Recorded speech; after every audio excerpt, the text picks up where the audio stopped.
Good morning and welcome back to my another mini blog. সকাল সকাল breakfast করে নিয়েছিলাম আজকে আমি দুধ কলা দিয়ে কর্নফ্লেক্স, আর যেটা খেতে কিন্তু আমার ভীষণ ভালো লাগে। আর তারপরে এসে গেছিল টুকু। তো টুকু এখানে আমাদের ঘরে এসে একটু খেলাধুলা করছিল। তো তোমাদেরকেও অনেকদিন পরে আমি আমার ব্লগে টুকুকে দেখালাম। আর ও কিন্তু প্রচণ্ড দুষ্ট হয়ে গেছে, মানে প্রচণ্ড। আর টিভি দেখতে দেখেছো কতটা ভালোবাসে। তো তারপরে আমি এখানে দুপুরে করে নিয়েছিলাম লাঞ্চ। লাঞ্চে ছিল আজকে ডালিয়ার খিচুড়ি, বেগুন ভাজা আর তার সাথে কুমড়ো ভাজা।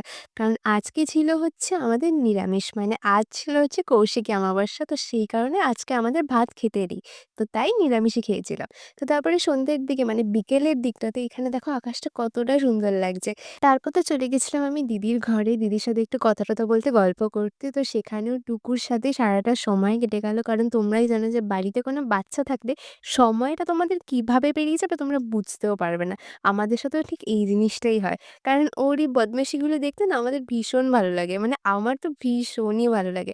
তারপরে রাত্রে এখানে খেয়ে নিয়েছিলাম আমি লুচি, ছোলার ডাল, আলুর দম আর মা তারার প্রসাদ। বাকি খাবারগুলো আজকে মা বানিয়েছিল, কারণ আজ ছিল আমাদের নিরামিষ, তোমাদের যেটা আগেই বলেছিলাম। তো এখানে রাতের দিকে আমরা তারপরে সবাই মিলে দেখছিলাম, মানে তখন 12:30 বাজে। আমরা দেখছিলাম YouTube এ লাইভ শো, যেখানে মা তারার মন্দিরের পুজো হচ্ছিল। তো সামনে গিয়ে তো দেখার সুযোগ আপাতত এখনো পাইনি, তাই এভাবে টিভিতেই দেখলাম। তো যাই হোক, আজকের ভিডিওটা ছিল এই অবধি। রাতে খেয়ে নিয়েছিলাম একটা আইসক্রিম। তো আজকের মতো সবাইকে tata and have a nice day. আশা করি তোমাদের ব্লগটা ভালো লেগেছে।